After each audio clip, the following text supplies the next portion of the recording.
talk about boxing and the in and out. So my question is that there's always those moments where we want to give up on something, right? But then we push through. What was the moment for you that made you say that, you know what, I'm going to stick with this thing or get back into it, like you said, as heavy as I am? Do you recall what that may have been? Actually, that's a really good question, and that's something I've wanted to talk about. So I appreciate you bringing that up. Is that I graduated college, and that was a really big deal because I was a special education student. And most of my life, people had told me, you're not going to go to college, or if you go to college, it's going to be very, very difficult, and you're not going to be capable of going to college. You're not going to graduate. If you graduate, it's going to be like six. I remember someone told me it's 6 years instead of four because it's just going to be so hard for you. So I graduated college and I came out, and it was the financial recession.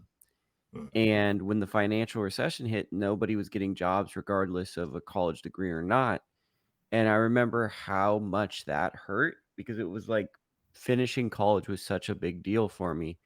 And then it felt like even though I went to college, I was back to square one because it really didn't impact anything in my life career-wise. Like, I came home and I was getting the same jobs as my friends that didn't go to college, and I just felt really down in the dumps, and I was really sad, and my uncle had just gotten cancer, and it was like I was dealing with a lot of things, and I was doing unhealthy things to kind of cope with it and stuff, and boxing at some point was like, "Let's go back to this boxing thing," right? I was into music and all different types of things. I was like, "Let's go back to this boxing thing." So I go to the boxing thing, start working out, start watching boxing, and then the big thing that made me wanna get back in is Bernard Hopkins, my favorite fighter, and it's not because he's the fighter I enjoy watching the most. He's the fighter that runs parallel to my life the most.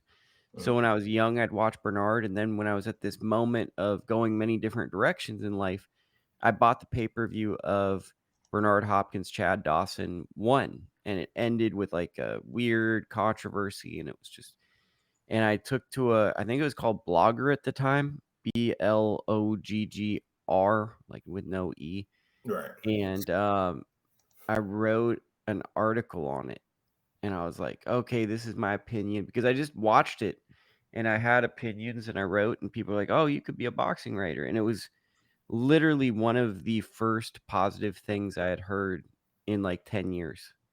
And I was like, "Wait, positivity? Let's do more of this." So then I just kinda put if I had free time, I was like, maybe my free time should go into boxing because this is one of the first things I'm hearing positive reinforcement behind in, like, 10 to 13 years.